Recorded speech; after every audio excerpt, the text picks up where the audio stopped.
India's number 1 varicose veins hospitals ఐబీసీను సంప్రదించండి. మీ నొప్పి లేని ప్రయాణాన్ని ప్రారంభించండి.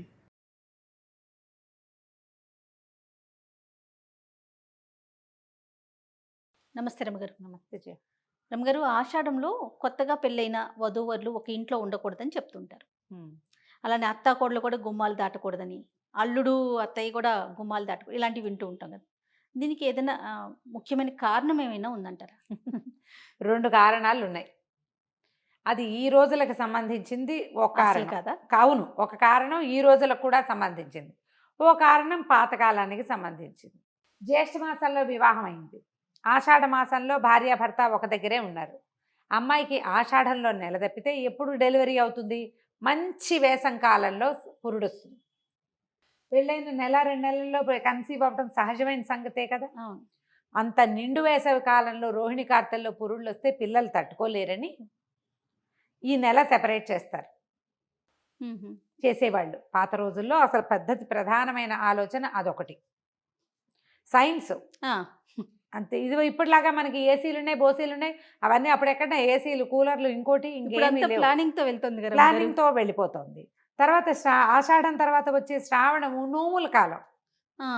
భార్యాభర్త అంతా ఎంతసేపు కలిసి ఉండడానికి అంత పెద్ద అవకాశం ఉండదు. పూజలన్నీ, పునస్కారాలని, ఉపవాసాలని ఉంటాయి, అప్పుడప్పుడు కలుస్తారు, పర్వాలేదు.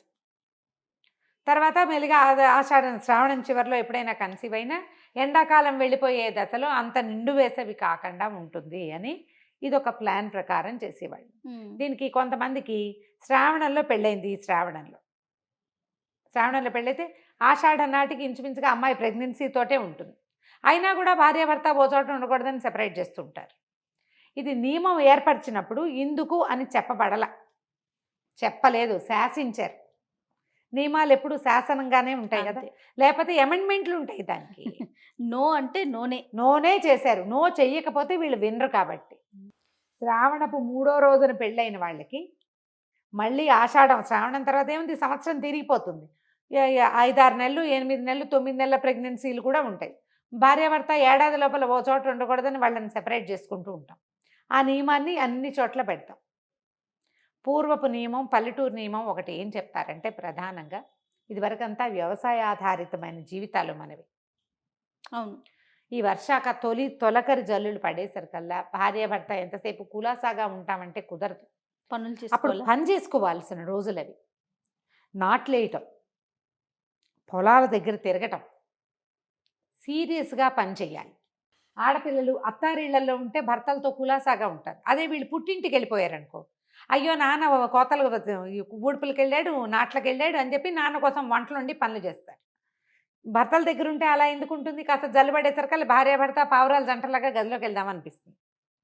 కబుర్లు వస్తాయి, కులాసా వస్తుంది, రిలాక్స్ అయిపోవాలన్న ధోరణి ఉంటుంది.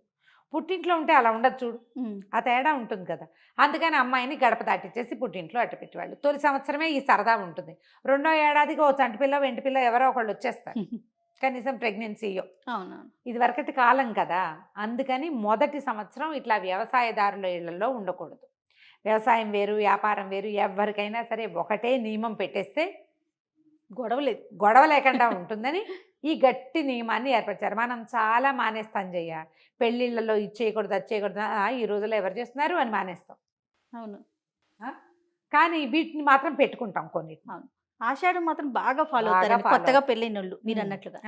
ఏవో కొన్ని ఉంటాయి భయాలు, అనుమానాలతోటి. ఏదైనా కలిస్తే భార్యాభర్త ఏదో పిల్లలు సరిగా పుట్టరని ఆ భయాలు ఉంటాయి. అలాంటిది కాదు. నిండు వేసవిలో డెలివరీలు అవుతాయని, తర్వాత ఇలా అవుతుందని. ఇందులో అత్త కోడళ్ళు, అత్త అల్లుడు గడప దాటకూడదు కాదు, ముఖ్యంగా భార్యాభర్తకి మెయిన్. దీన్ని ఏం చేశారంటే క్రమంగా కాలక్రమంలో ఎవరి ఐడియాలజీ వాళ్ళు పెడతారు కదా. అత్త అల్లుడు గడప దాటితే అత్తకి మారకం లేదా అల్లుడికి ఏదో అవుతుంది, అలాంటి భయపెట్టింది వినం కదా మనం. మనం వినకపోవడం అనేది చాలా పెద్ద ఇష్యూ. అందుకని ఏం చేసేవాళ్ళు, వచ్చి పుట్టింటి వాళ్ళు ఆషాఢం వస్తూనే అమ్మాయిని తీసుకెళ్ళి వాళ్ళు అల్లుడికి ఆషాఢ పట్టి ఇచ్చేవాళ్ళు. పెళ్ళాన్ని తీసుకెళ్ళిపోతున్నారని అల్లుడు అలక్కండా ఆషాఢ పట్టి ఏదో అల్లుడికి ఓ వస్తువులు కొనిపెట్టడము, సామాన్లు కొనిపెట్టడం, సరదా ఏదో ఓ సైకిల్ కొనిపెట్టేవాళ్ళు. పాత రోజుల్లో చదువుకునే అల్లుళ్ళు అయితే చదువుకునే వాళ్ళు కదా. పెళ్ళిళ్ళు అయ్యాక కూడా, ఇప్పుడు మానేసాం కానీ ఇప్పుడు అన్నీ సెటిల్ అయితే కానీ పెళ్లి చేసుకోకూడదు. అప్పుడు ఏముంది, పెళ్ళిళ్ళు చిన్నప్పుడు చేసేవాళ్ళు, అబ్బాయిలు చదువుకుంటూ ఉండేవాళ్ళు, అమ్మాయి పుట్టింట్లో ఉంటూ ఉండేది. సెలవులకు వచ్చేవాళ్ళు. నిజంగా అలా జరిగేది జయ. పెళ్ళిళ్ళు అయ్యాక చదువుకున్న వాళ్ళు ఇప్పుడు మా పెద్ద బావలే ఉన్నారు అట్లా, అలాగే చదువుకునేవాళ్ళు. అబ్బాయి సెలవులప్పుడు వచ్చేవాడు. ఒకసారి అమ్మ వాళ్ళకి వెళ్ళి కనబడి తర్వాత అత్తారింటికి వెళ్ళేవాడు. లేదా అబ్బాయి సెలవులకు వస్తాడు, అమ్మాయిని పంపండి అంటే కోడలు వచ్చి ఇప్పుడు అత్తారింట్లో ఉండేది. అలా ఉండేది. అసలు మీకు ఊహకు కూడా రాదు అట్లాంటిది. అమ్మ నాన్నని పోషించుకునేవాళ్ళు పిల్లల్ని. పెళ్ళైనా కూడా మరి పెళ్ళైనా అంటే పెళ్ళి నీకు 10 ఏళ్లకే పెళ్లి చేస్తే పోషించకేం చేస్తారు చిన్నపిల్లాన్ని? అత్తవారింటికి ఏం పంపుతారు? ఎలా పంపిస్తారు? పిల్లని పోషించుకునేవాళ్ళు, అల్లుడిని పోషించుకునేవాళ్ళు, అల్లుడి చదువుకి డబ్బులు పంపించేవాళ్ళు, లేదా తండ్రులే పిల్లల సెటిల్మెంట్ అంతా అయ్యేదాకా నాన్నలే చూసుకునేవాళ్ళు.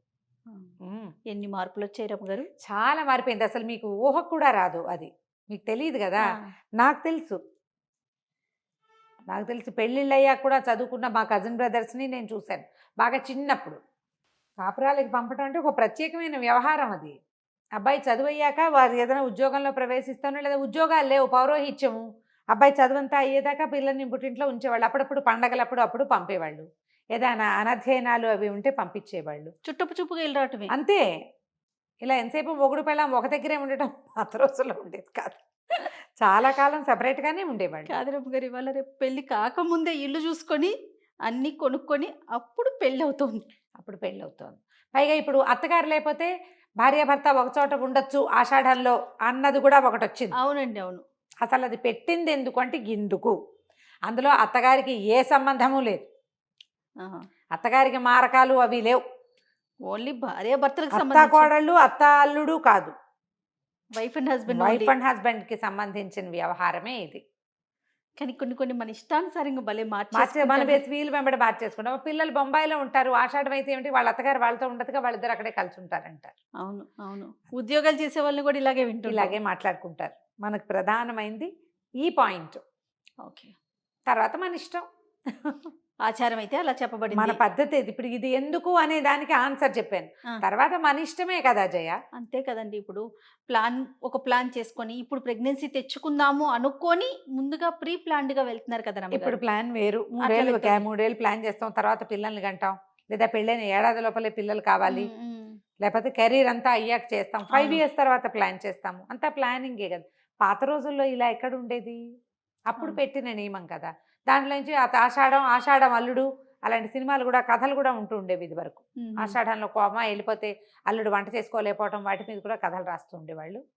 ఆషాఢ పట్టికి ఏం పెట్టారు అని. తర్వాత అత్తవారు ఆషాఢ పట్టి పెడతారా, కోడలికి శ్రావణ పట్టి పెట్టేవాళ్ళు. శ్రావణ మాసంలో కోడలికి సామాన్లు తేవటం, ఏమైనా వెండి సామాన్లు అవి తెచ్చిపెట్టడము, అమ్మాయికి ఏదైనా అంటే వరలక్ష్మి వ్రతానికి కాసులు చేయించడము, ఒక నగ చేయించి పెట్టడం. అత్తవారింటి శ్రావణ పట్టి ఉంటుంది. మొదటి సంవత్సరమే, ఫస్ట్ సంవత్సరమే, మొదటి సంవత్సరమే ఈ వరలక్ష్మి వ్రతం చేయించడం, అత్తగారు వచ్చి వ్రతం చేయించడం, అమ్మ వాళ్ళు వచ్చి వ్రతాలు చేయించడాలు అవన్నీ ఉంటాయి కదా. అప్పుడు చేయించేవాళ్ళు. ఆషాఢ పట్టి, శ్రావణ పట్టి, 2 పట్టీలు అవి ఉంటుండేవి. ఇప్పుడు మనకి పట్టీలు లేవు, ఏమీ లేవు. ఎప్పుడు ఏవి కావాలంటే కొనేసుకుంటున్నాము. ఎప్పుడు కావాలంటే అప్పుడు ఆన్లైన్ ఆర్డర్ చేస్తే అన్నీ ఇంటికి వచ్చేస్తాయి. కాలం మారిపోయింది చూడు. అవునండి కదా.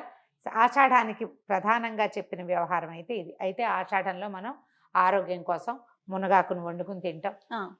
తర్వాత ఏమో ఆడపిల్లలు కాస్త గోరింటాకు పెట్టుకుంటే గోళ్ళకు వచ్చే సమస్య. ఇప్పుడు మనం మట్టిలో పని చేయట్లా కాబట్టి మట్టి పని లేని వాళ్ళు పెట్టుకోపోయినా పర్వాలేదు, కానీ సిద్ధాంతంగా చేసుకుంటాం కదా ఆషాఢంలో పెట్టుకోవాలి. అందుకని ఆయుర్వృద్ధి, భర్తకి ఆయుష్, ఈ 2 చెప్తారు. మనకి ఆయుష్ పెరుగుతుందని, భర్త 5వ తనం కూడా, 5వ తనం పెరుగుతుంది, భర్త ఆయుష్ వృద్ధి అవుతుందని. ఏమీ లేదు, ఒక సంతోషం అంతే. గోరింటాకు బాగా ఎర్రగా పండితే మొగుడికి చాలా ప్రేమని అవి చెప్పుకుంటారు.